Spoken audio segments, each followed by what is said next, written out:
आज हम विस्तार से समझने की कोशिश करेंगे ईस्ट इंडिया कंपनी की पूरी कहानी। एक ऐसी कंपनी की कहानी जिसने केवल व्यापार करने के उद्देश्य से शुरुआत की थी, लेकिन धीरे धीरे भारत के विशाल भूभाग पर अपना शासन स्थापित कर लिया। 31 दिसंबर 1600 को इंग्लैंड की रानी क्वीन एलिजाबेथ एक ने एक शाही चार्टर जारी करके इस कंपनी को एशिया के साथ व्यापार करने का विशेष अधिकार दिया। उस समय यूरोप में भारत के मसाले, रेशम, सूती कपड़े और नील की भारी मांग थी, इसलिए कंपनी ने समुद्री रास्तों से भारत पहुंचने की योजना बनाई और 1608 में सूरत के बंदरगाह पर अपने पहले जहाज के साथ भारत में प्रवेश किया। उस समय भारत पर मुगल सम्राट जहांगीर का शासन था, जिन्होंने अंग्रेजों को व्यापार की अनुमति दी। इसके बाद कंपनी ने सूरत, मद्रास, बॉम्बे और कलकत्ता में अपने व्यापारिक केंद्र स्थापित किए और धीरे धीरे भारतीय बाजारों में अपनी पकड़ मजबूत करनी शुरू कर दी। शुरुआत में कंपनी केवल एक व्यापारी के रूप में काम कर रही थी, लेकिन समय के साथ उसने अपनी सुरक्षा के लिए निजी सेना बनानी शुरू कर दी, जो आगे चलकर उसकी सबसे बड़ी ताकत बनी। 17वीं और 18वीं शताब्दी के बीच मुगल साम्राज्य कमजोर होने लगा और भारत कई छोटे छोटे राज्यों में बंटने लगा। इस राजनीतिक अस्थिरता का फायदा उठाते हुए कंपनी ने भारतीय शासकों के बीच होने वाले विवादों में हस्तक्षेप करना शुरू कर दिया। कभी किसी राजा का साथ देकर तो कभी किसी के खिलाफ साजिश रचकर उसने धीरे धीरे अपनी ताकत बढ़ाई। 1757 में बंगाल में बैटल ऑफ प्लासी हुआ, जिसने भारत के इतिहास की दिशा ही बदल दी। इस युद्ध में कंपनी के अधिकारी रॉबर्ट क्लाइव ने बंगाल के नवाब सिराजुद्दौला के खिलाफ साजिश रची और उनके सेनापति मीर जाफर को अपने पक्ष में कर लिया। इस विश्वासघात के कारण नवाब की हार हुई और कंपनी ने बंगाल पर नियंत्रण स्थापित कर लिया। ये केवल एक युद्ध की जीत नहीं थी, बल्कि भारत में अंग्रेजी सत्ता की नींव थी। 1765 में कंपनी को बंगाल, बिहार और उड़ीसा में दीवानी अधिकार प्राप्त हुए, जिससे उसे सीधे कर वसूलने का अधिकार मिल गया। अब कंपनी केवल व्यापार ही नहीं बल्कि शासन भी करने लगी थी। उसने किसानों से भारी कर वसूले और स्थानीय उद्योगों को कमजोर किया, जिसके परिणाम स्वरूप 1770 का भयानक बंगाल अकाल आया, जिसमें लाखों लोगों की मौत हो गई। लेकिन कंपनी ने अपनी नीतियों में कोई बदलाव नहीं किया, क्योंकि उसका मुख्य उद्देश्य केवल मुनाफा कमाना था। 18वीं शताब्दी के अंत और 19वीं शताब्दी की शुरुआत में कंपनी ने पूरे भारत में अपने विस्तार की नीति अपनाई। लॉर्ड वेलेस्ली ने सब्सिडियरी अलायंस की नीति लागू की, जिसके तहत भारतीय राजाओं को अपनी सेना रखने के बजाय कंपनी की सेना पर निर्भर रहना पड़ता था और इसके बदले उन्हें भारी रकम चुकानी पड़ती थी। इससे कई रियासतें आर्थिक रूप से कमजोर हो गईं और कंपनी पर निर्भर हो गई। इसके बाद लॉर्ड डलहौजी ने डॉक्ट्रिन ऑफ लैप्स की नीति लागू की, जिसके अनुसार यदि किसी राज्य का कोई उत्तराधिकारी नहीं होता तो वह राज्य कंपनी के अधीन आ जाता। इस नीति के माध्यम से झांसी, सतारा और नागपुर जैसे कई राज्यों को कंपनी ने अपने कब्जे में ले लिया। इसी दौरान कंपनी ने भारतीय समाज और संस्कृति पर भी प्रभाव डालना शुरू किया। अंग्रेजी शिक्षा प्रणाली लागू की गई, नए कानून बनाए गए और भारतीय परंपराओं में हस्तक्षेप किया गया, जिससे लोगों में असंतोष बढ़ने लगा। कंपनी की सेना में काम करने वाले भारतीय सैनिकों यानी सिपाहियों के साथ भी भेदभाव किया जाता था। उन्हें कम वेतन दिया जाता था और उनके धार्मिक विश्वासों का सम्मान नहीं किया जाता था। इन सभी कारणों ने मिलकर 1857 में एक बड़े विद्रोह को जन्म दिया, जिसे इंडियन रिबेलियन ऑफ 1877 कहा जाता है। यह विद्रोह मेरठ से शुरू हुआ और देखते ही देखते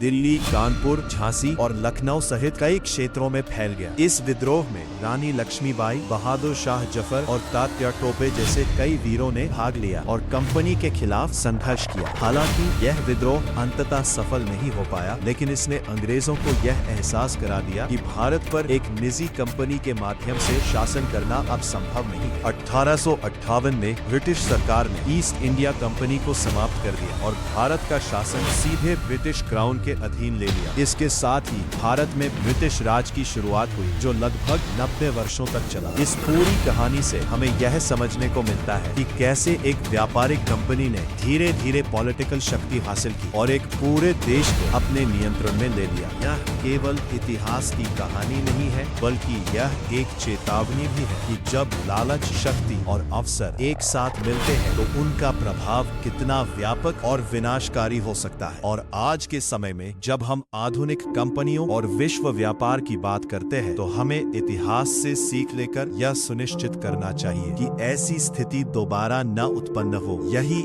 ईस्ट इंडिया कंपनी की कहानी का सबसे बड़ा सबक है।